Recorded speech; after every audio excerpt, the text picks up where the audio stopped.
Welcome to SRM Institute of Science and Technology, Ramapuram campus. It is a prestigious and respected world-class multi-stream private university. We have received NAAC highest accreditation A++. Faculty of Science and Humanities in Ramapuram campus have unique future, offering 13 undergraduate program and 3 postgraduate program. The undergraduate program consists of basic sciences, commerce, management, computer applications, and biotechnology. We have well qualified and experienced faculty member. The student care is our motto. We have close connect with the industry.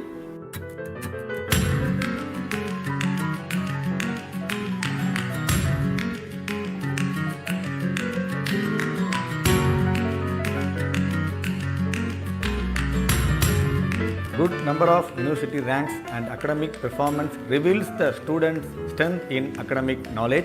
Outstanding placement record every year with a dedicated placement cell. Current technical and practical knowledge is added through guest lecture, seminar, internship, industrial visits and industry projects. Soft skill and employability skills are enhanced through various training programs.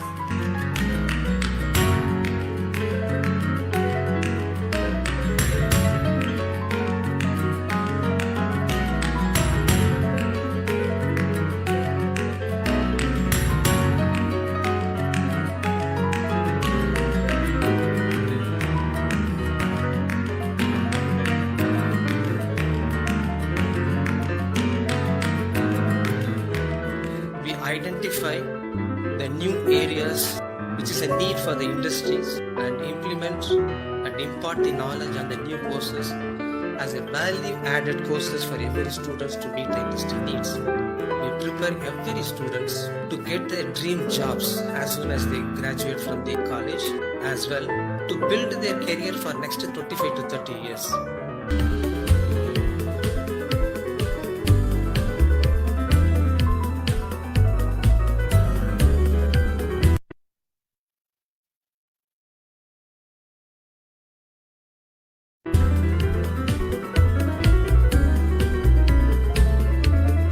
Another unique feature in SRM IST, we have career advancement courses right from first semester, so which will impose the skill set required for the student to enhance their placement opportunity or employment opportunity. We encourage every students to participate in different kind of extracurricular activities, co-curricular activities to mold their overall personalities. We have excellent team of educational administrators, educational managers and educational leaders to move SRM Ramapuram campus to the next level of excellence every year.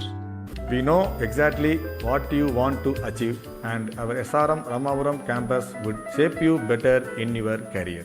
We welcome you SRM Ramapuram family. It's a city green campus.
Welcome to SRM Institute of Science and Technology, Ramapuram campus. It is a prestigious and respected world-class multi-stream private university. We have received NAAC highest accreditation A++. Faculty of Science and Humanities in Ramapuram campus have unique future, offering 13 undergraduate program and 3 postgraduate program. The undergraduate program consists of basic sciences, commerce, management, computer applications, and biotechnology. We have well qualified and experienced faculty member. The student care is our motto. We have close connect with industry.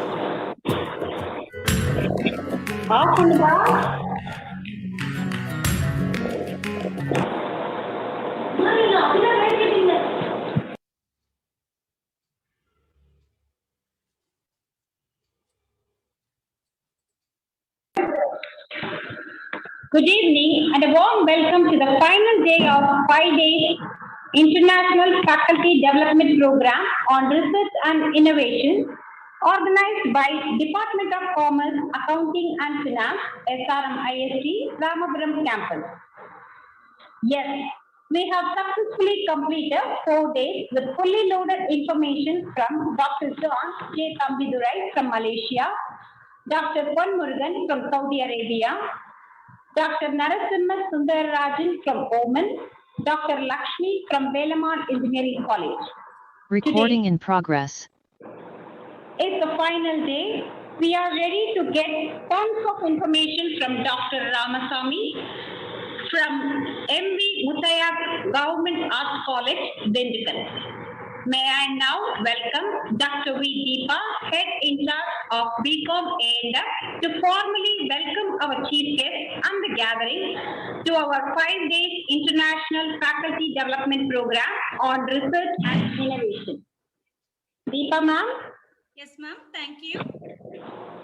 Respected dignitaries and my dear participants, good evening to all. I am glad to welcome you all to the 5 days International FDP on Research and Innovation. Today's FDP aims to bring the knowledge about tips and tools to cite the reference properly in your research work. On this special day, it's my pleasure to welcome our eminent speaker, Dr. Ramasamy, librarian, MB Muthaiya Government Arts College for Women, Dindigul, who is going to admire for the next few hours on this topic. And he willingly share his knowledge and his vast experience with academic community. On behalf of Commerce Department, SRM University, my hearty welcomes our resource person. Welcome you, sir. And I would like to welcome our respected principal, Dr. Sundar, our vice principal academic, Dr. Asogan, and vice principal admin, Dr. Dilipan, who gave us the anchor of support to conduct this event in a successful way. I welcome Dr. A. Jayapal, Head of the Department of Commerce, and also I would like to welcome Dr. M. Suresh, Head in charge of BCom ISM. I proudly welcome our faculty coordinators, Mrs. R. Vinodini and A. Arti Alamelu, and faculty of BCom ISM department who organized such a wonderful event. Welcome you all gracefully. And my privilege to welcome all the participants of today's event. I once again welcome everyone. Have a pleasurable time. Thank you.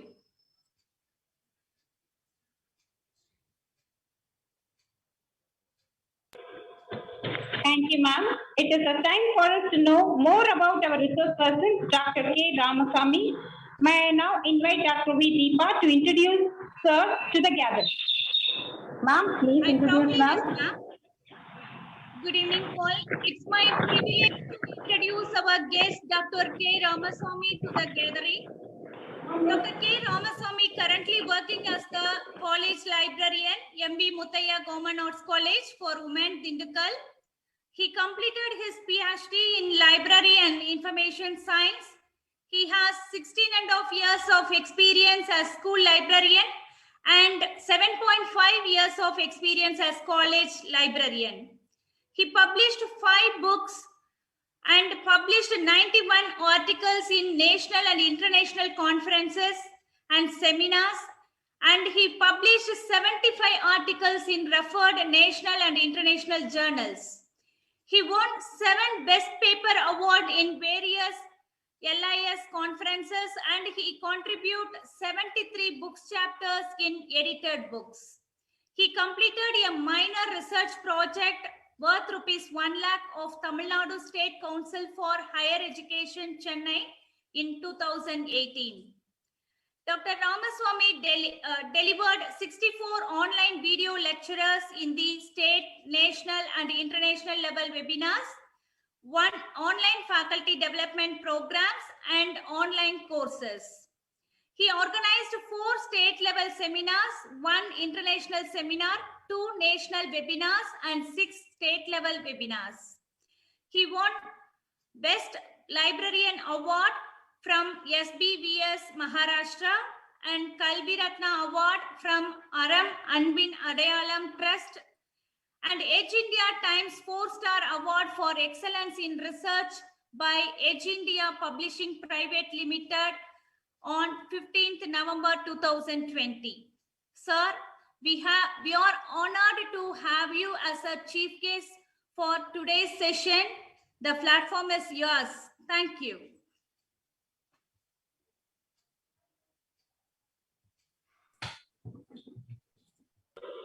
Thank you, ma'am. Of course, we are induced to put our focus on Dr. K. Ramaswamy, sir. On hearing about his profile, ma'am, sir, I welcome you to take over the session, sir. So kindly.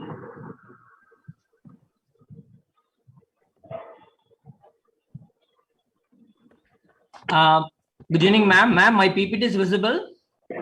Yes, sir. My voice is clear, ma'am. Yes, sir. Thank you, ma'am. We can blast, sir. Yes, sir. Sure, madam. Most respected and honorable principal of the college, the conveners, the most lovable Deepa ma'am and Jagopal sir, and the coordinators, and all the faculty members of College of Science and Humanities of SRM Institute Ramapuram campus, and the faculty members and the research scholars drawn from different parts of this country and even from other countries. A very, very pleasant and joyful evening to each and every one of you. It gives me immense pleasure to be a part of this 5-day international FDP on research and innovation. At the outset, let me take this opportunity to thank the management and the conveners for having given me this wonderful opportunity of meeting you all online in this August gathering. And also, I take this opportunity to congratulate the entire team for having arranged a successful FDP the last 5 days. So with a small, maybe a preface, let me begin my presentation. And dear participants, we all know what is research. See, research is nothing but we are doing a kind of scientific and systematic method to either to discover something new or to invent something new. We want to find out something new on the one side. On the other side, we take some already existing concepts, theories, applications, and we try to do some effort so that the present theory, the present application can be made better, can be modified, can be suited to the upcoming generation. So both are termed as science, both are termed as scientific research. The research can be anything. It can be just a class work done by a student, or it can be a project work done by a PG student at the end of second year, or it can be MPhil dissertation, or a PhD thesis, or maybe your postdoctoral research work, or something like your research projects, journal articles, books, book chapters, conference papers, etc. and etc. So whatever it may be, if somebody asks you a question, what are the various components of a journal article or a conference paper or a book chapter? So normally we give a long list of constituting elements of a research paper, starting from title, authors' names, affiliations, abstract, keywords, introduction, review of literature, objectives, hypothesis, methodology, data collection instrument, analysis, interpretation, suggestions, then comes, of course, the conclusion. And if somebody asks you what are the various parts of a major research work in terms of a thesis or a dissertation or a project report, we have a less number of headings. Maybe something like introduction chapter, review of literature, research design and methodology, data analysis and interpretation, findings, suggestion and conclusion. 5 points. But if somebody asks me, sir, what are the various components of any research work? I would tell them, see, there are only 2 components of any research work. The one component, what you write on your own, and the component, what you borrow from others. You may ask a question, sir, why should we borrow the things? Maybe the materials, maybe the methods, maybe the objectives, maybe hypotheses, maybe some kind of techniques, data analysis tools. Why should we borrow from others? And after we borrow something from others, we are going to use all those things in our research work. So dear participants, we get things from others and we make use of them in our introduction section, in our review section, and in our discussion section. See, introduction, whenever you write a project, topic, or research work, you would like to give an introduction about that particular topic. Maybe you will be defining, or you will be tracing the history of that particular subject, or you will give a background information about that subject. So that all comes under introduction part. So to write an introduction part, you need to borrow things from others, content from others. And review of literature. So when you are trying to give an analytical view of all the previous researchers conducted on your chosen field of interest. So you need to quote the objectives with which those studies were conducted, what are the methodology they followed, what kind of data collection instrument they followed, what are the findings, what were the suggestions, and what is the research gap. So that is making you a space for starting your own research work. So in the literature review section, you need to go and read others' content, and you need to borrow the content from others. There's no other go. And thirdly, most importantly, once you got a set of findings, you have something called discussion part, where you are trying to showcase to what extent your research findings are either corroborating or contrasting with the findings of previous research studies. In all 3 areas, you need others' content. But for example, you can see on the screen, in the introduction section is an example I have taken from a research paper. Even to introduce about ovarian cancer, they have taken references from various materials. Then comes the review section. So you might have studied yesterday 2 different methods of presenting your reviews. Either you take individual author A analyzed, author B analyzed, author C examined. Each and every author's work you explain. Merrill highlighted, Patola suggested, believed, observed. So different viewpoints of your previous researchers. Or something like a topical presentation of your reviews. You collect all the findings of various authors on a particular point, and all those findings will be accumulated and presented on a single head. Whatever it may be, you need to have something called review, and in which you need to borrow the content of others. And thirdly, discussion part. When you are writing a discussion part, you need to mention to what extent our results are similar to, our results are consistent with those of. You need to focus upon. At the same time, you can also mention to what extent your findings are unlike the previous studies, to what extent your findings are in contrast to the studies of others, findings of others. Fine. So for example, there's a study which found that e-journals and e-books are the most used e-resources among the faculty members. But the author says that he has studied more than 15 to 20 papers. He analyzed, he found out that in all these 15 research papers, same result was found. So this is what we call as a discussion. So both in the introduction, review section, and in the discussion section, you need to borrow the ideas, you need to borrow the methods, you need to borrow the findings or suggestions or methodology from your previous researchers. There's no left out. But when you start taking content from others, when you're going to add everything into your content, a big question comes, a big issue arises called plagiarism. So what is plagiarism? Taking others' content and you are going to use that content in your research paper as if they are your own. If you do so, that is plagiarism. Fine. So you need to take content from others, but you should escape from the menace of plagiarism. How to do that? Very simple.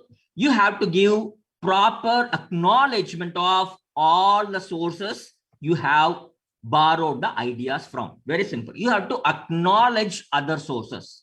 What do you mean by acknowledging the sources? That means whenever you borrow some ideas, concepts, some words, some sentences, some figures, some tables from others, you need to give proper credit, due credit to the person from whom you have taken the content. Fine. Technically, if you are going to give due credit to a particular person by acknowledging his or her work and its use in your work, that is called as referencing or citing. That is, you have to give complete, consistent, and right reference to all the resources of others from whom you have borrowed some ideas and use them as a part and parcel of your research work. Fine. A question comes here. Sir, why should we cite others?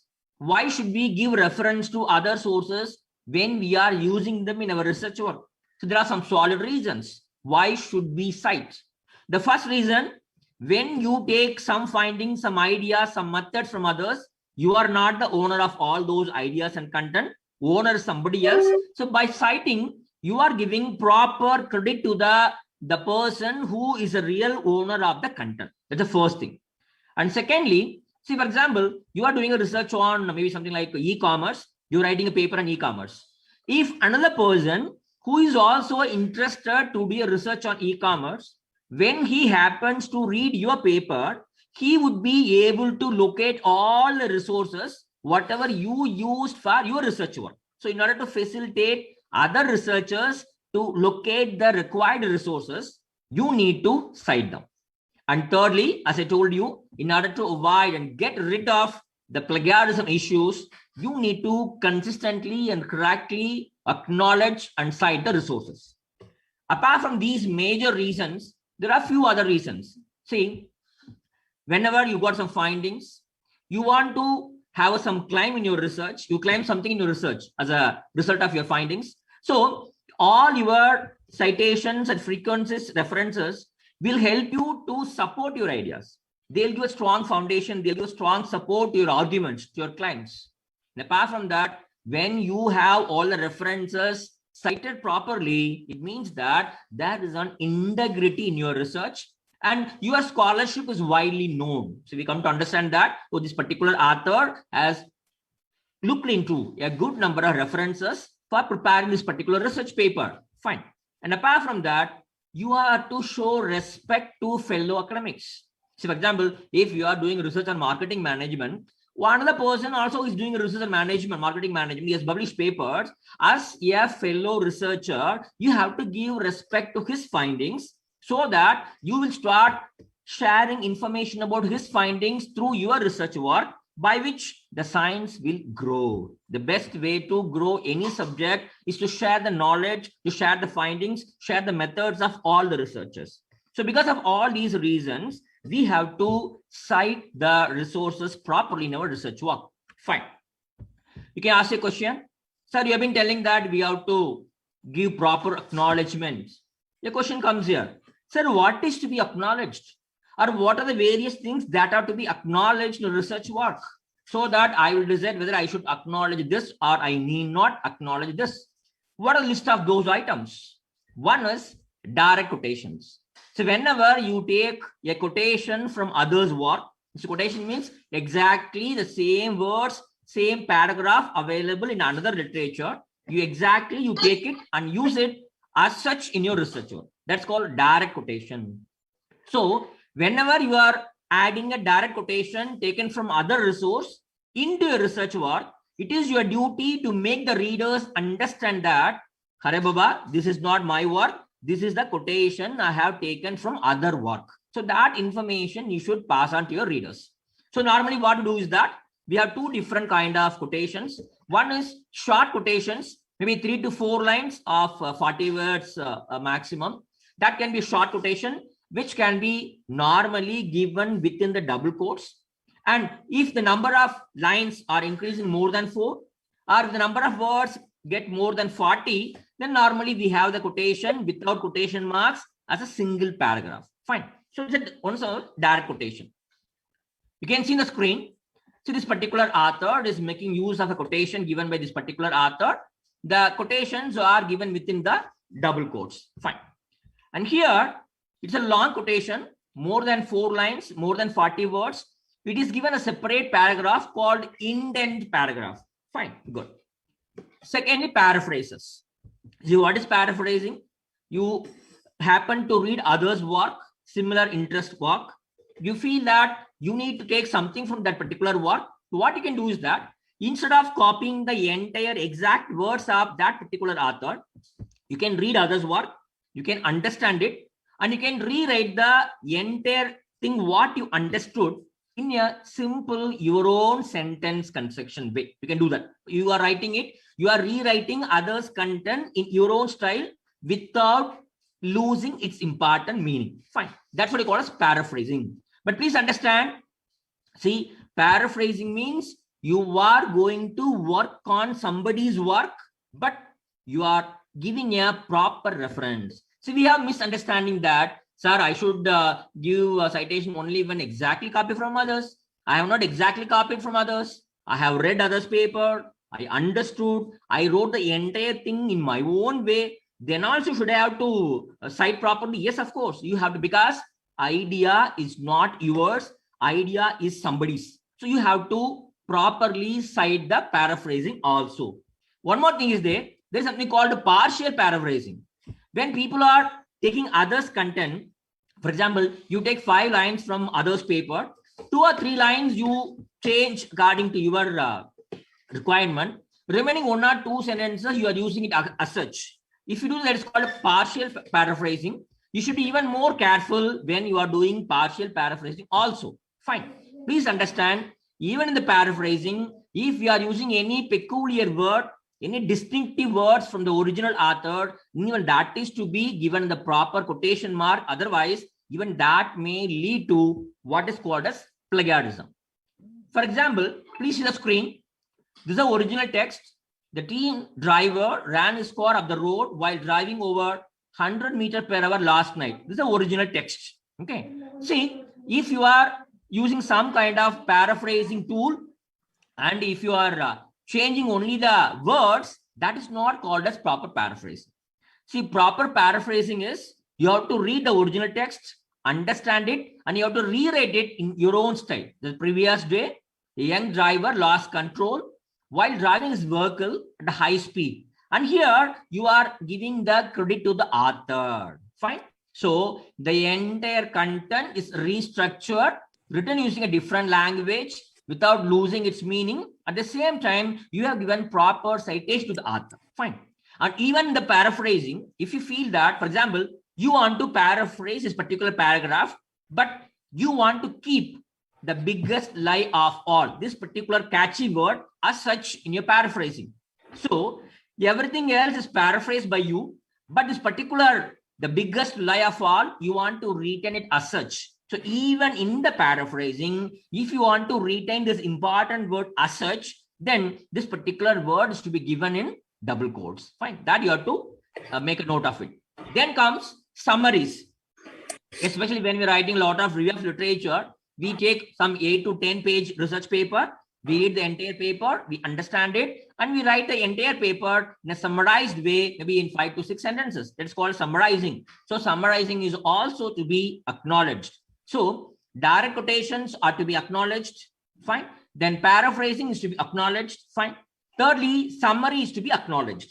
Not only that, even if you take some kind of tables, figures, graphs, diagrams, or images from various research papers, maybe journals or books or ebooks or online websites, whatever it may be, all these items are to be properly acknowledged. Not only that, for example, you are listening to today's class, you get some idea from today's class. So this idea you develop into your research paper, you are going to publish it.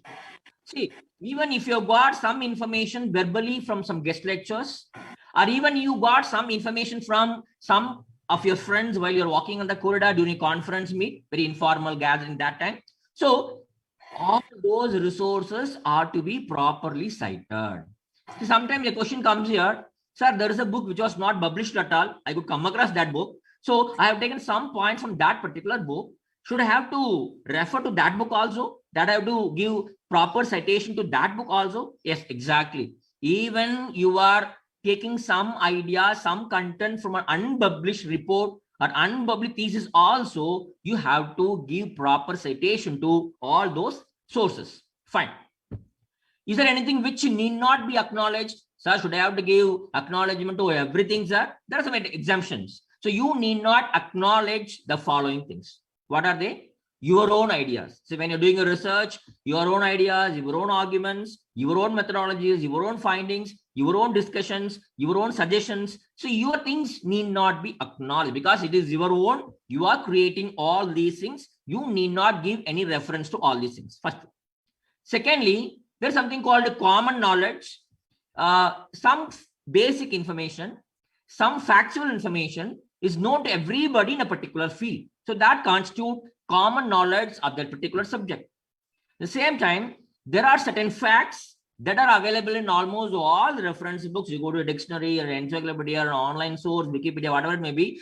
Some facts are available throughout the reference books. But you need not give any reference to all these common knowledge concepts and generally accepted facts.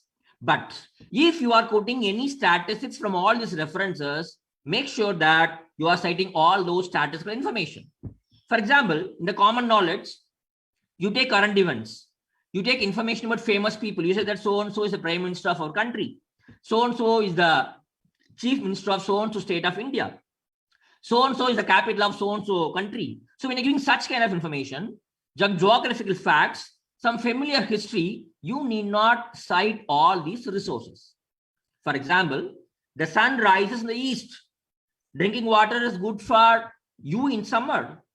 And World War I began in 1914 and ended in 1918. So these are the very, very common knowledge questions. You need not find out reference for all these things and acknowledge them in your research paper. At the same time, you are free to use all the very, very popular and familiar proverbs, well-known quotations, widely known phrases, expressions, sayings. These are very common. You can use in your research work without acknowledging them. And apart from that, if you are writing a research paper in a particular subject, for example, you are doing a study on psychology of your customers. See, in a psychology class, Maslow's hierarchy of needs is a very, very common knowledge question. So you need not give any specific reference to the particular theory. Fine. But at the same time, see, instead of telling drinking water is good for you in summer, if you want to say that drinking 2.75 liters of water is good for you in summer, then that is to be properly cited. Fine. That is why we say there is always a difference between facts and opinion. See, facts need not be acknowledged, but opinions are to be acknowledged. See, opinions differ from person to person. A particular concept which is agreed upon by you may be disagreed upon by another person.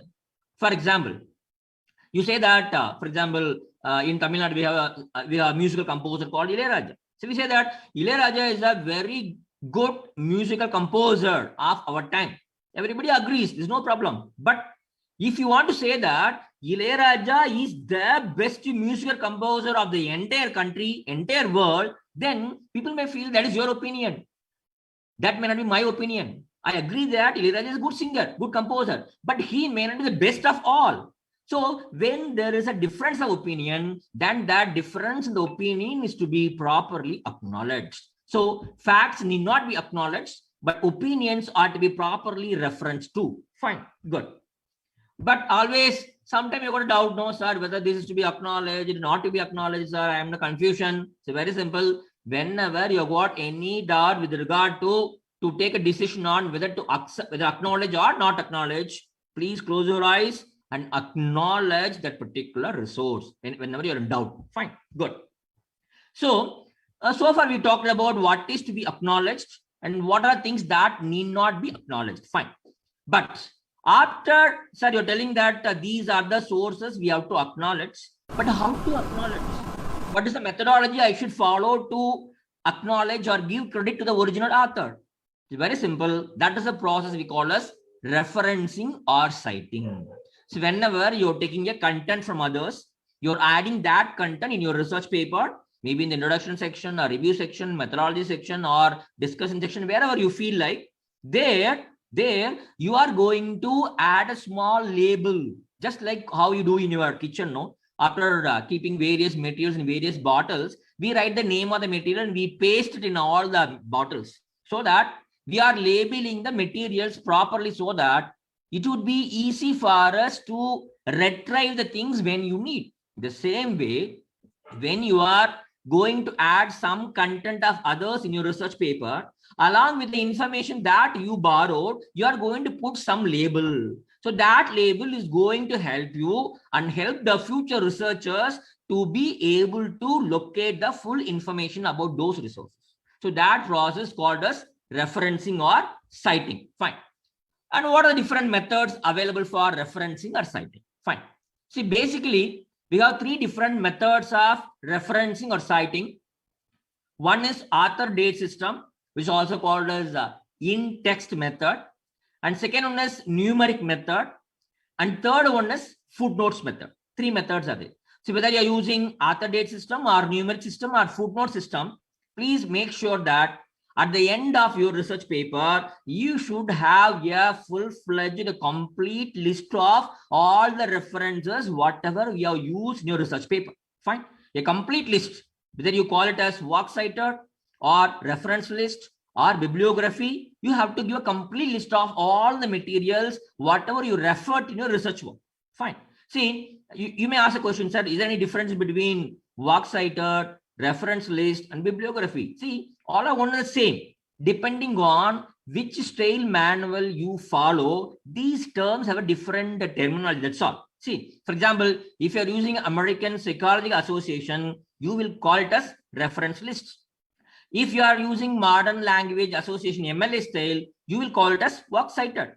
If you are using Chicago style, you will call it as bibliography. But invariably, whatever references you have given in the body of your research paper, all those references are to be detailed in the list of references given at the end of your research paper. Fine. So first one is author date system. Here, APA style, Harvard style, MLS, they all follow this author date system, where after borrowing, that is using a direct quotation or you're paraphrasing or summarizing, whatever it may be, after adding some content of others in your research paper, you are going to mention the name of the author and the year of publication of the paper also as a labeling material. Fine. So author's name means you are not going to write the entire name of the author, only the entry element of the author. If my name is K. Ramasamy, you write only Ramasamy. If you something like Christopher Helen, you write Helen. Only the entry element will be taken into account in the author date system. Fine.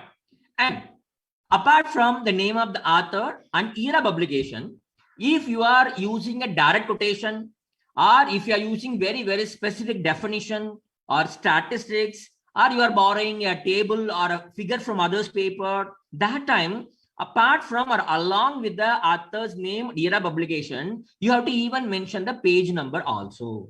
For example, you can see the example here. Here, the author has taken a direct quotation, so page number is given. Here, it is not a direct quotation, it is only a paraphrasing or summarizing. So the author has not given the page number. Fine, good. And at the end of your research paper, you have to arrange all the references in the alphabetical order. For example, this is an example of Harvard style, where all the references are arranged in the alphabetical order. Fine. So if you have referred to 10 different items, 10 different research resources in the body of your paper, then your reference list also should give complete information about all those 10 resources. If it is a journal, then you should give information about the name of the author, year of publication, journal article, journal name, volume number, issue number, page number, URL if is available, DOI is available. So the complete information about all the 10 sources you use in the body of your research paper should be given in a detailed manner under the heading references at the end of your research paper. Fine. Second method is called a numbered style, in which either you can use a superscript number or you can write the number in brackets. That is, after copying or after paraphrasing some content from others, after giving the content in your research paper, in the bracket, you can give the numbers. The second person I'm referring. The same time, for example, you want to discuss about a particular concept. Maybe 4 or 5 articles are there. All the 5 articles are giving same information about that particular discussion point. So what you can do is that you can write like this: 3, 5-7. It means that paper number 3, 5, 6, 7. All the 4 papers, they are talking about the one important point, what you are discussing in this particular point. Fine. Even that is also permitted. And if when you are giving numbers, instead of author's name and date and the list of references, you have to arrange all the references in the same order in which they appeared in the body of text. Okay, if you wrote 1, 2, 3, 4, the same order, you'll give entire particulars of that 1, that 2, that 3, that 4 in the same order of their appearance in the main text. Fine. Second one. And thirdly, we have got footnote style, where after including the content taken from others' work, you give one superscript number 1, 2, 3, 4, but in the same page, at the bottom of the page, you give the same number and give the complete particulars of that particular resource, maybe a book or a book chapter or a journal article or a newspaper, whatever it may be. You give complete particulars. Fine. But see, when you are using a resource the first time, in the footnote, you'll give the complete particulars. If you are using the same resource once again, you can use a kind of a shortened version of the entire paper. Maybe you have to refer to the concerned manual to exactly know what is the shortened version of the original one, which I can use in the second time. Fine. In this case also, you are arranging all the works in the alphabetical order. But here, one difference is there. In the case of bibliography, see, you have to include all the items you have added in the main part of your research paper. One. Apart from that, see, for example, you might have consulted some textbooks to know how to write interpretation of I-square test. Or you might have understood in what occasion I should conduct independent sample t-test. You have read some books and you have understood something. You have used them in your research work. So even the works, what you read, what you consulted, but not used in written form in your research work, even those items also can be included as a part and parcel of your bibliography. Fine.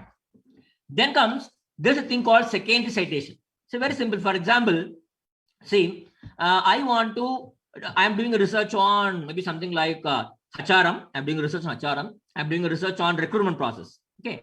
So I refer to a particular author, okay, by name Aravind. I was able to get one research paper written by Aravind. I'm going through that. In Aravind paper, Aravind has referred to one Ramasamy. Okay. Aravind referred to Ramasamy. Ramasamy has conducted some study and he got some findings.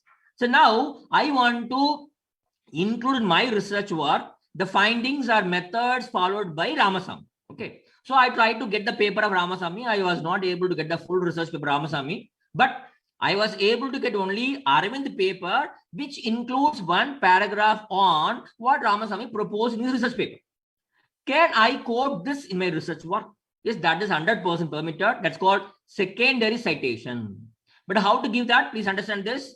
Results from Ramasamy study is the original study, but I was not getting the opportunity to access the entire research paper, full research paper Ramasamy. But I write results from Ramasamy study cited in Aravind, because I was able to read only Aravind paper, not Ramasamy's. So you have to give this kind of secondary citation whenever you are not able to get primary research paper. Fine.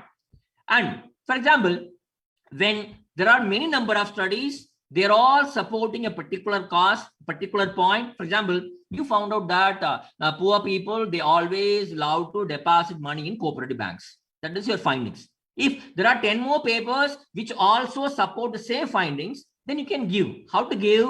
All the author's name and the year of publication, either you can arrange the authors' names in the alphabetical order, or you can arrange all the three other sources that support your findings in the chronological order: 1982, 1985, and 1995. Any one method you can follow, absolutely no problem. Fine. Okay, fine. So far we have seen what is to be acknowledged, what is not to be acknowledged, and what are different methods of referencing.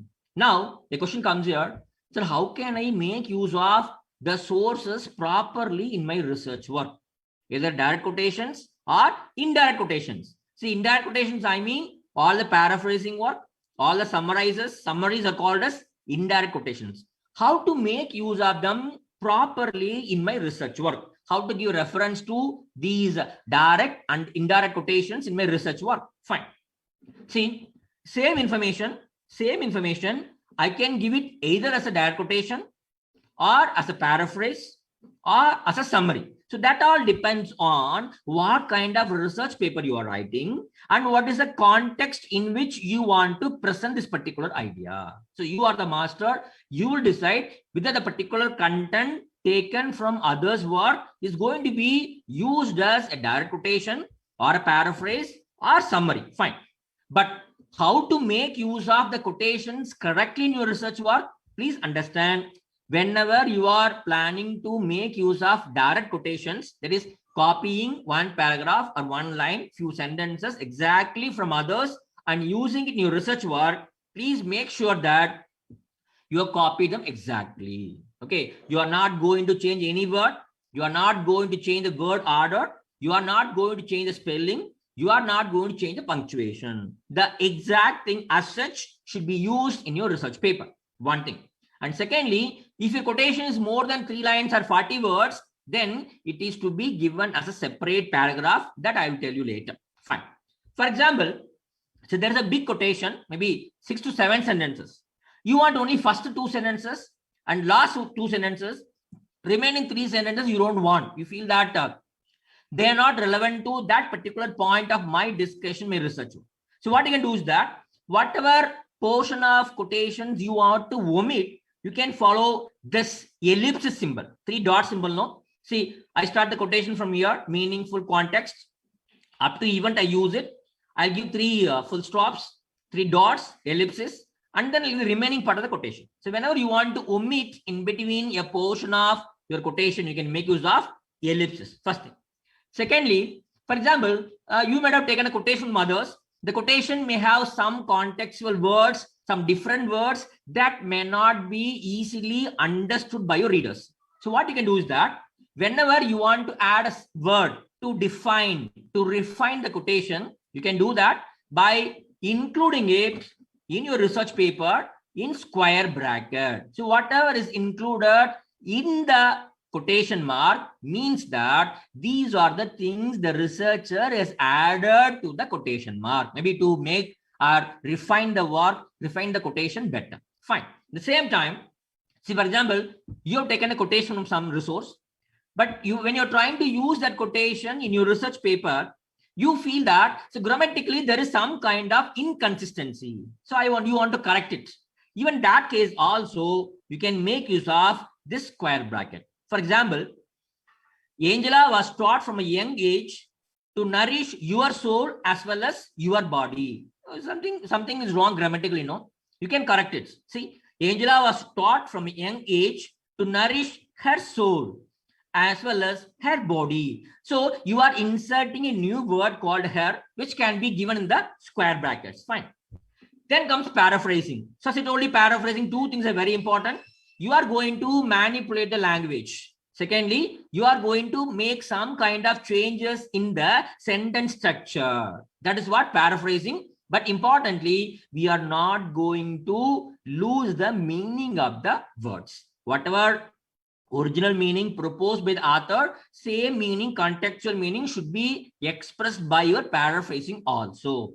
How can you do that? You can make use of synonyms. Okay, a lot of synonyms are there. Or you can change the word forms. Instead of one word form, you can change it to another word form. Otherwise, you can change it from one kind of sentence to another kind of sentence. Simple to common, common to complex, active to passive, passive to active. So that way you can change the things you can make a better paraphrasing. And one more way, see, when you want to paraphrase, what you can do is that you can read others' work, understand it, you can explain it, you can expand it, you can enlarge the meaning with an example, with your own examples. You can try to expand the meaning. So that is another way of paraphrasing. Fine. And finally, summarizing. How to do summarizing? Very simple. 7 to 8 pages research paper is there. You have to skim the entire paper. Okay. Take a pencil, mark all the important points, or strike out all the less important points. Fine. Now all the important points are ready. Based on the important points, you take a note of all these important points in your own words. Don't copy the important points as such from the original paper to your research paper. You have to read the important points and take a notes of all those important points in your own words. And then based on the notes you have prepared, you are going to prepare a small summary. After preparing summary, read the summary to check whether my summary exactly reflects what is the content of the original research paper. Then fine. If it is okay, then you can include a reference that summary can be used. Fine. Then very, very importantly, see, you are using paraphrasing, summary, all those things. But many a time what happens is that in our Indian context, we download, we borrow something from others, and we drop all those things in our research paper. All the ideas, methods, reviews we have taken from others, they're all just like orphans in your research paper. That means we are not integrating others' content into our research paper properly. So integrating others' content into your research paper is very, very important. Fine. How to integrate those things? Please see here. See, whenever you are trying to include a direct quotation, please ensure that you are making use of some kind of signal phrase. Signal phrase are nothing but 1 or 2 words that will introduce the quotation to the reader. For example, according to researchers, as so-and-so has noted, Mr. X, the first respondent who pulled so-and-so said that. Spokesperson so-and-so clarified. It is confirmed, the minister writes. So these are signal phrases that tells the readers that it is going to be followed by a quotation. Fine, one thing. And secondly, whenever you are going to introduce a short quotation, you can follow these 4 important techniques. How the short quotations can be incorporated and integrated into your research work. First thing is, you can introduce a direct quotation with a complete sentence. So you give a complete sentence about the quotation, you give a colon symbol, and then you give the entire quotation. This is one method. And second method, you are giving not a complete sentence, you are giving an introductory phrase. You are giving a phrase like language is ambiguous and a so-and-so note, then you give the quotation with the introductory phrase. And thirdly, you can integrate your quotation using the conjunction called that. For example, for successful communication, so-and-so argue that, then you give the quotation. So that can be used to introduce your quotation. And finally, the best method is you are going to weave, you are going to include the quotation as a part and parcel of your sentence. For example, say so-and-so introduced the idea that culture is encoded not only in quotation, but also in its quotation. So quotation content is weaved into your sentence. So 4 different methods by which the short quotations can be integrated into your research work. Then comes longer quotations. So whenever you want to include a longer quotation, more than 4 lines or 40 words, then you have to follow certain procedures. What is that? First of all, you have to introduce the long quotation. You should tell your readers that, Hare Baba, next time I'm going to give a big paragraph. That is not my own content. That is the content I took from others. You should give a signal phrase. Then the longer quotation should be given as an indented paragraph, leaving more left margin and more right margin as an indented paragraph. And very importantly, you should not complete a section with a long paragraph, long quotation. After the long quotation, you should write at least 1 or 2 words so that the quotation will be linked into your research context.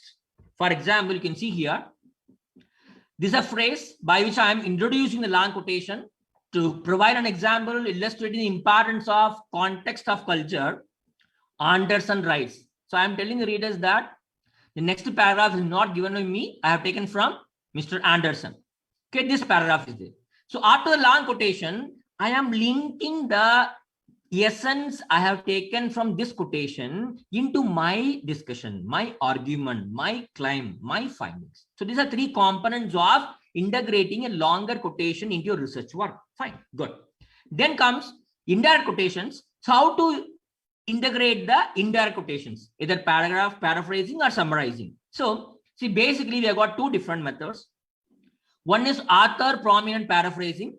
The other one is information prominent paraphrasing. Fine. See, for example, if you feel that author is very important, then you can say that author paraphrasing can be followed where author's name will become a part and parcel of the sentence. For example, Neri argues that, according to Maloney, identified Fraser. So author prominent paraphrasing. Fine. And second, if you feel that author's words are not important, but the content is important, information is important, you can follow information prominent paraphrases. Here, the author's name is not going to be a part of the sentence. It is normally given at the end of the sentence within the brackets. Fine. This is called as information prominent paraphrases. Fine. And when you're going to incorporate all this course, try to use as many announcing verbs, as many different verbs you can use. See, for example, you are trying to quote what Vijay has given a particular research paper.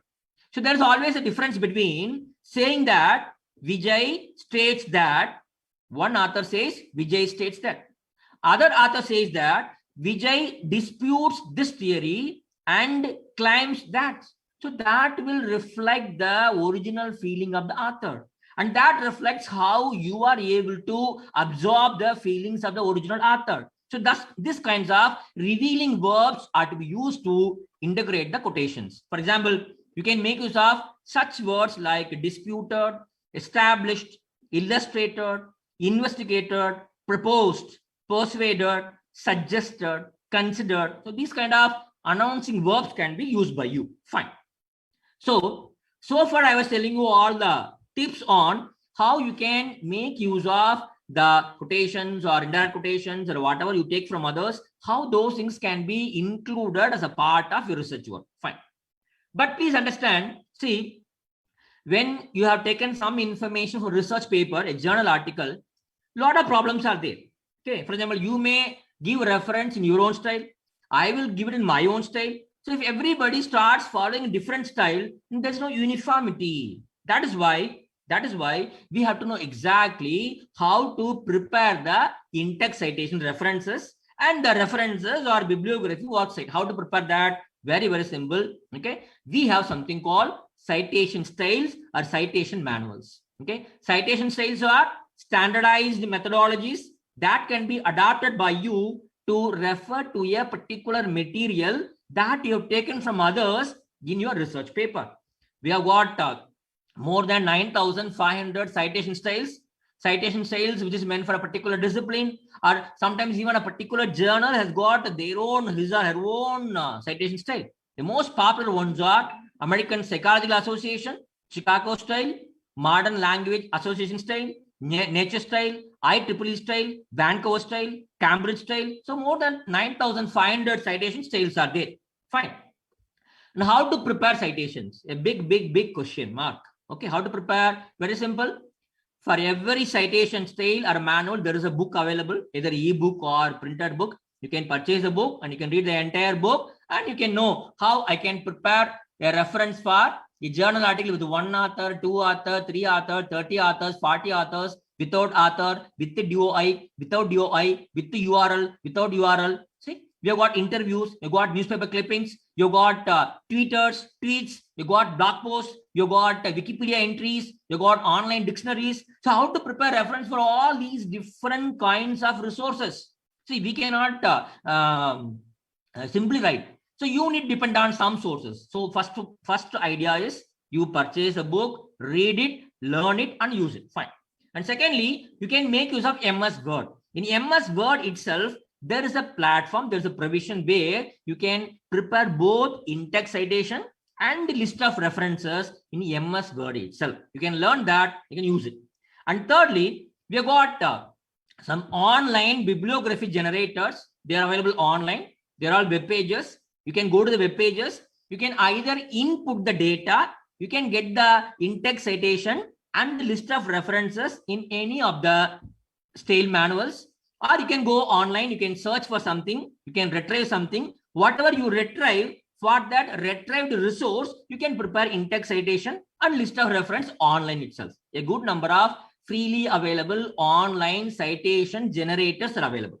And then last point is, there are some softwares, reference management softwares, which can be downloaded, which can be installed. Just like any other software you're using in your PC, you can make use of those desktop versions of reference management softwares also. Fine. So first step, very simple. If you want to get the books, please go to z-lib.org, a beautiful site that gives you more than 7 lakhs ebooks and 8 crores articles free of cost. You go to this particular site, click on books. Okay, you'll be taken to another website called book4u.org. There you can go and download all the style manuals. For example, you want APA 7th edition, latest edition, entire book, you can download free of cost. Or if you want MLA handbook, 9th edition, recent edition, you can download. Or if you want Chicago Manual of Style, you can download. This is one source. You can go to this particular website. You can download the books. You can read, understand. You can cite all the references properly in your research work. First step. And secondly, MS Word. See, if you're having MS Word, even in MS Word, there's a provision called, there's a section called Manage Sources, Style, Bibliography, Insert Citation, Citations in Bibliography. If you're making use of this particular menu, you can create both in-text citation and list of references very beautifully without making any mistake also. See, for example, I think my Word file is visible to you. Here, there's something called review. You click on review. When you click on review, you can, 1 minute, okay. Yes, you click on references, you get this particular menu, manage sources, style, insert citation, bibliography. First of all, you have to choose the style which you are planning to follow. See, my system may be an old one, so it supports only APA 5th edition. If you're having a new version of MS Office, then your new version will support APA 6th edition, APA 7th edition. But MS Word supports only very few citation styles. APA, Chicago, then MLA, Turabian. These are very, very, very few standards supported by MS Word. Okay. What you can do is that after choosing a style manual, you can click on insert citation. You can click on add new source. You can choose whether the source you are going to refer to is a book or a book section, journal article, whatever it may be, many forms are there. For example, I want to refer to a book. I have referred to a book. I have taken something from the book. Now I want to prepare the reference for that particular book. I have selected type of source. I am typing the name of the author. So let me have all the privilege of typing my own name. Okay. If you want to add more authors, no problem. Click on edit. You can add more authors. Then title. So what is the name of the book? For example, I have written a book called Colon Classification. Year is 2029, something like that. Then the book was published in New Delhi by a company called ABC Limited. Fine. So I have included these many details. Okay. I say okay. Okay. See now, I think, yes, you can see here, it has come now. Ramasamy, 2929. So the MS Word has itself has given the in-text citation. So I did not tell the computer that how we can prepare in-text citation according to APA style. You need not learn. Come to MS Word, type the content, choose the style. MS Word will automatically tell you how you can write the in-text citation. Suppose if you want the reference, how you can write the reference for this particular book, click on bibliography. There, click on again bibliography. You can see here. Ramasamy, K dot within bracket year of publication dot name of the book in italics dot place of publication colon publisher's name dot. So I have not told anything. I haven't learned anything.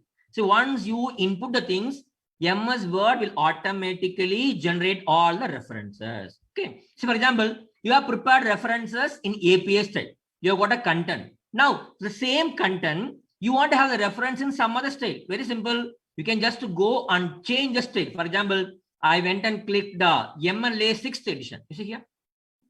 The same content is changed into another style within no time. So that is the beauty of these kinds of tools like MS Word, which you can make use of for your papers. And thirdly, there is something called online citation generators. Many are there. easybib.com, bibme.org, citationmachine.net, citefast.com. Then a very popular one which I recommend you all to use is Zotero Bib. ZBib is a software, online software that can be used by you. This is a software, this is a web page which was created and being supported by Zotero company. This is a home page of zbib.org. If you know the URL, ISB number of book, or a digital object identifier, PubMed ID, ARC ID, or title, you can very well give it. Then the system will automatically calculate, will find out the things and tell you. Okay. For example, let me go to this particular website. Okay. I think is that 1 minute. Okay. Is that BIP? I typed ZBib. I went to a website called ZBib. Okay. Okay. This is I was telling about a free website, no, where you can download books and articles. ZBib, for example. There,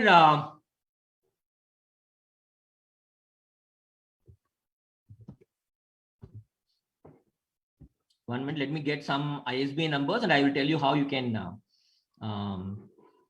create ready reference for all those materials.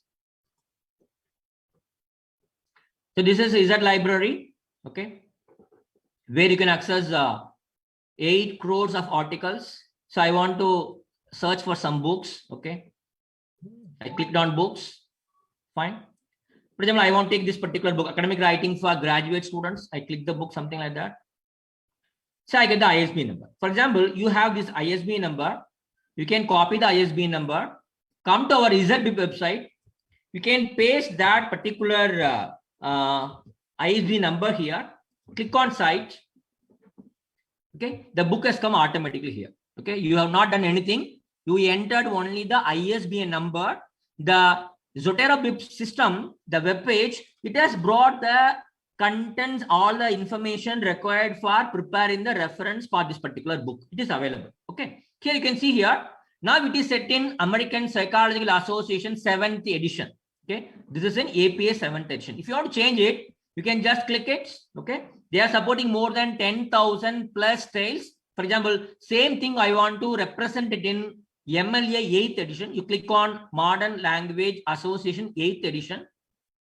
See here, the entire thing is rewritten in the MLA style. The same way, you can create in more than 10,000 styles. So either by using ISBN or DOI, or otherwise also, you can type the keyword, search for something, get the material. For that material, you can prepare the reference. Fine. After preparing the reference, what you can do is that there's an option for copy to clipboard. For example, here I've got 2 items. Okay, I click on copy to clipboard. I can go to Word, where I can simply Control V. You can see now, see both the materials for which I prepared the reference can be pasted in a Word form. Otherwise, also what you can do is that whatever references you created, all those references can be exported into either as a RTF, rich text format, or HTML, or RIS, Research Information System, or BibTeX file. So you can upload it so that that can be imported into any other locally available reference management system. Fine. So very, very simple. So in case, sir, I tried for something, I didn't get it, what shall I do? You can also enter all the particulars manually. For example, click on manual entry. You can choose whether you want to prepare the reference for book, audio recording, book section, computer program, encyclopedia article, interview, journal article, newspaper article, whatever thing for which you want to prepare the reference, you can click it. Okay, you can type all the particulars, then click on done. Automatically, you'll get the reference for this particular source. Fine. So ZBib is a beautiful software that can be used by you whenever you feel that you can prepare the reference at ease without learning, without memorizing any of the rules and regulations. Fine. That is one good thing you can learn. And finally, we have reference management softwares. There are some softwares, you call them as reference management softwares, or citation management softwares, or personal bibliographic management software. Many softwares are there, freely available softwares, open source softwares. These softwares can be downloaded into your system, which you can use later. For example, we have EndNote, very popular application software. We have Quico.com. We have japref.org. We have Mendeley, very the most popular reference management system. Mendeley desktop is available. Mendeley online version is also available. You might have learned it. Then comes Zotero. Zotero is a very popular reference management system. Fine. So before I close my presentation, I will take just 1 or 2 minutes to show you how this Zotero looks like for you. Okay, fine. See, this software, Zotero software, which you can see here. Okay, a freely available open source software, Zotero, single file. Just go and download. It's got 3 panels. First panel shows your folders. For example, if you are preparing a research paper for a particular journal, you can create a folder. Click on File, create new collection. There you can write the name of the journal. Fine. I am prepare the research paper for this particular journal. So what you can do is that all the references, whatever you want to create for this particular journal preparation, all those things can be placed over here. How you can add? Please go to File, click on New Item. You can select whether you are preparing a reference for a book or a journal article, whatever thing for which you are preparing. For example, I have taken a content from a journal article. Now I want to prepare a reference for that journal article. You click on journal article. The third panel appears. In the third panel, you can type everything. See, title of your research paper. For example, I just write something, colon classification. Name of the author, I can choose the author's name from here. If already entered, otherwise you can type it. Then comes your publication. Publication means what is the name of the journal. For example, Journal of Advanced, for example. Volume number, you can write volume number. Then issue number you can write. Then you can write page number from which, in the date column, you can write the year 2020, for example. For example, I got this much information about a journal article from which I have taken some content and used my research work. So I have typed all these things. Fine. Now I want to prepare the in-text citation or the list of reference. What you can do is that give a right click, click on create bibliography from item. They'll ask you what is the style in which you want the reference to be prepared. I have clicked American Psychological Association 7th edition. I click the bibliography. I want the bibliography. Copy to clipboard. Say OK. Now it is copied. You can go to your MS Word. Keep it in the required place. Control V. You can see here. Whatever I typed in Zotero, that has come into Word format. This is in APA 7th edition. Same way, content you are typing only once. But after typing it, in whatever stage 9,500 cells in which you want to prepare the reference, you can make use of softwares like Zotero.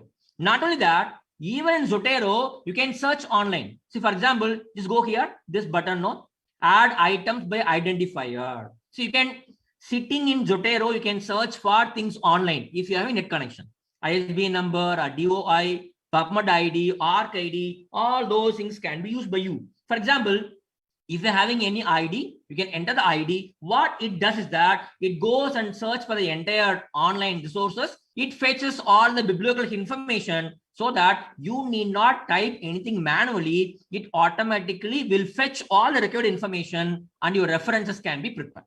Not only that, from Zotero, what you can do is that you can import. See, if you're having some information already typed in BibTeX format, RIS format, or in Mendeley, those citation information can be downloaded into Zotero freely, no problem. At the same time, if you want to export, for example, you got some 10 or 14 items, you want to take all those items into a particular format, what you can do is you can click on export library. The entire content can be exported into either CSV file or BibTeX file or RIS file or Mendeley file, any files you can export. See, I just given a small glimpse of what things can be done in this particular software called Zotero. This is a free software, standalone software, which can be downloaded by you, which can be installed by you. You can use it just like that. Fine. Okay. Fine. Okay. Let me conclude the presentation. So dear participants, it's very, very simple.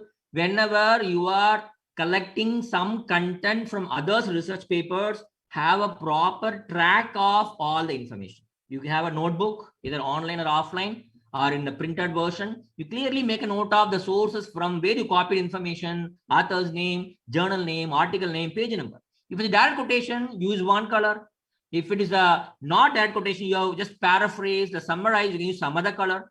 Okay, fine. You can use softwares like MS Word or Zotero or Mendeley so that you need not worry about managing all your references in one place. So they will take care of all these things. So dear friends, so do your own work. It's very, very important. And whenever you're taking the content from others, anything, maybe others' ideas, methods, findings, tables, graphs, whatever it may be, please acknowledge them using all these tools and tips. That is how we have to follow the research ethics properly, and by which I'm sure that if you are thorough with all these tips and techniques to cite the references properly in your research work, you can very well prepare a plagiarism free paper, a pure research paper that will always add a lot of feathers, research feathers, to the crown of your institution and yourself. My best wishes. Thank you so much. Now the session is open for discussions. If you want to ask anything, you can clarify. And these are my references. I have used all these references for preparing this particular PPT. Thank you so much.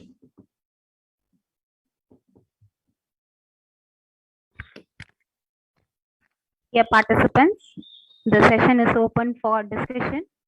Any queries?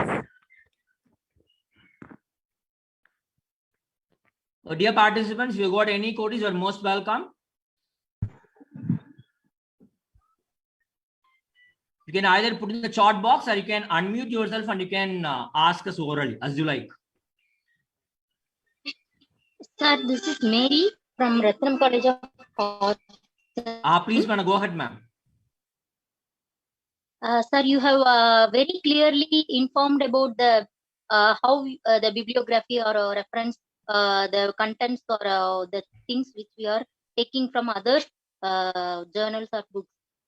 It's very useful, sir. But for me, like a person who's just now started this kind of writing articles and journals, Yes. we are getting confused about those things when time goes for a long or some period. Then again we have to get referred of them. So is it possible for you to give that content as a PPT or whatever that is? Sure. I'll share the PPT with the organizers. You can always take it. Absolute no problem. See, very simple, ma'am. Either you have to make use of some softwares like Zotero or Mendeley, or you refer to APA just to gain a basic understanding of how referencing is to be done. I told you a website, zlib.org. If you go to the website, you can download the entire APA or Chicago or MLA free of cost. You can download the entire book. Spend some time to have a basic understanding. It's very simple. I'll share the PPT with the organizers. You can contact the organizers, madam. Absolute no problem. Definitely, sir. Thank you. Thank you, ma'am. Any other question, please?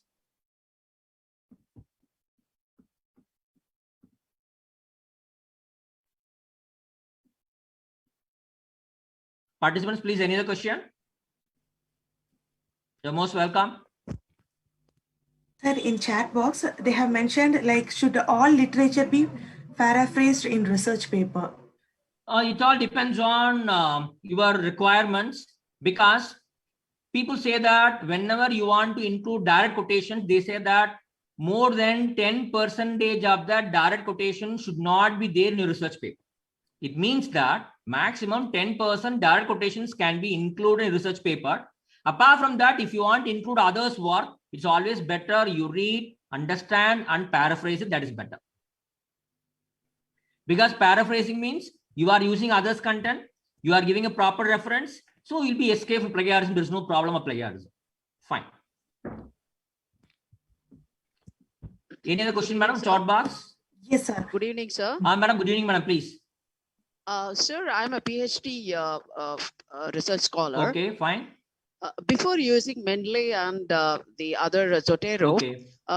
do I have to rely on the very traditional way of taking notes as of preparing my manuscript is concerned? Yes. That's the first question. Yes, madam. And the second one is, if I am referring an article, yes, I can actually cite it using the softwares. But if Okay. I'm using a book as a reference, maybe from different chapters, I may have to take notes, and I may have to cite, I may have to take codes. Okay. So in that case, how can I use this software, sir? But very simple. Like how do I, You know, like very how do, no, what I'm saying is, how do I make myself clear that I have taken reference from one particular page to this page, and from the second time, if I take it from 200 to 215, how do I go about doing it? Or do I have to take notes very traditionally, and then I have start referring using the software, sir? And actually, madam, if we are planning to make use of direct quotations, there is a rule that if you are integrating direct quotation in your research paper, invariably you have to include the page number. For every time, whenever you add up maybe second page, third page, seventh page, in all the 3 pages, you have made use of a particular book, same book, but different page numbers. So what you can do is that reference will be same, only page numbers will be different. In that case, as you rightly pointed out, our traditional method of keeping notes is the best. Otherwise, in these days, for example, if you take Zotero, in Zotero, there is an option. There is something called adding notes. Both you can add a standalone note and the child note for each and every reference. For example, if you're adding a reference Zotero, for that particular reference, you can add a note in which you can mention whatever traditionally you're writing a notebook, same thing can be written in the system itself, in the Zotero software itself. And even in Zotero, you can give link to the file which is available in your desktop or in your laptop, or you can give a link to an online file.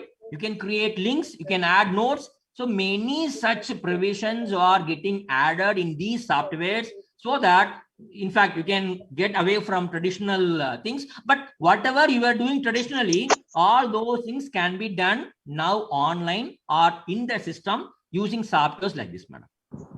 Oh, that's very nice, sir. Thank you, sir. Thanks for the information. Thank you, madam. So kind of you. Your session was so nice, sir. Thank you, sir. Oh, nice, nice. Thank you, madam. Any other question, please, participants? Sir, in chat box, Krishna asked, can you please give some idea of reference by footnote and its usage? Fine. So as I told you, even in my college, if you go to Department of History, even now they follow this footnote system in all their PG projects, MPhil projects, and dissertations. But if you come to some other departments like computer science, geography, history, economics, they are using either APA or MLA or IEEE, nature still using.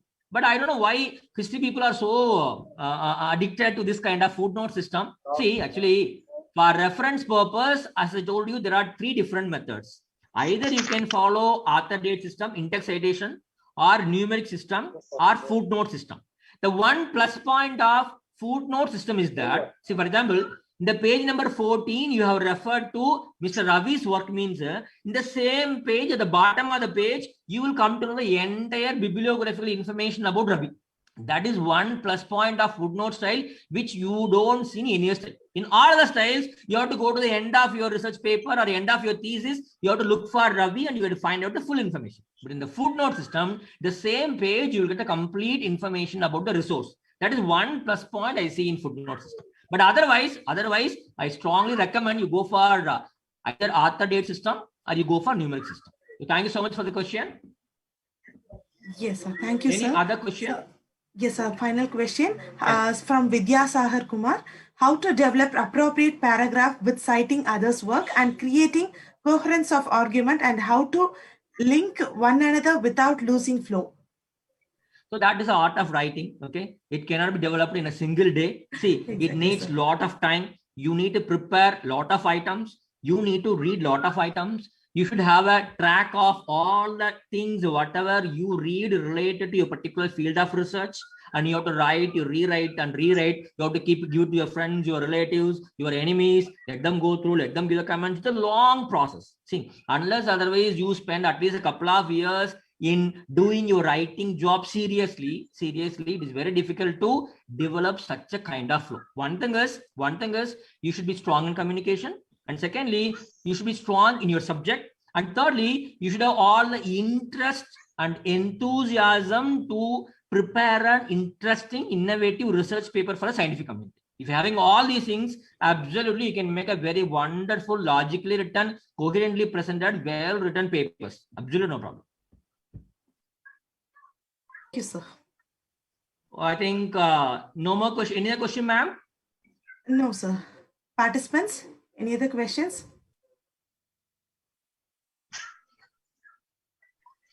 Okay. Thank you. Thank you, madam. Thank you so much for this great opportunity. Sir, Okay, thank you so sir. much. It was a stunning and highly informative session, sir. You really splashed unheard facts in a nutshell, sir. Thank you so much, sir. May I welcome Dr. Aarti Alamelu, Assistant Professor, to propose vote of thanks. Thank you, ma'am. An investment in knowledge pays the best interest. Benjamin Franklin. A graceful and warm evening to one and all present here. I am happy to propose the vote of thanks for the 5th day of International Faculty Development Program on Research and Innovation. Foremost, I would like to thank to our management and our principal, Dr. C. Sundar sir, our Vice Principal Academic, Dr. N. Asokan sir, our Vice Principal Administration, Dr. J. Dilipan sir, for rendering their continuous support in all means. I, on behalf of SRM Institute of Science and Technology, extend my most sincere thanks to our chief guest, Dr. K. Ramasamy, librarian, MV Muthaiya Government Arts College for Women, Dindikal, who spared time from his busy schedule to grace the occasion. Sir, I can say that today's session was packed with full of information towards tips and tools to cite. Sir, thank you for the energetic session. From your speech, we understood that importance of citation for our paper and how to paraphrase, how to summarize others' idea, finally, how to summarize our own study and acknowledge the work of others. So once again, I would like to thank for the enlightening us with knowledge. Thank you so much. Thank you, ma'am. Thank you so much. And my special thanks to our head of department, Dr. Jayabhagan, and our head in charge, Dr. V. Deepa ma'am, for their input and support in coordinating this event. I also extend my thanks to program coordinator, Mrs. Vinodini ma'am. I would also like to thank Dr. Suresh sir, Mrs. Meera ma'am, Dr. Ramu Vasan sir for their wonderful support and effort. Finally, I would like to thank all the participants for your continuous support and participation. I can say that without your participation, the FDP won't be successful. Hope you enjoyed it. And we are looking forward to see you in future event. Thank you all. Participants, kindly hold your breath for a few more minutes for the valedictory function.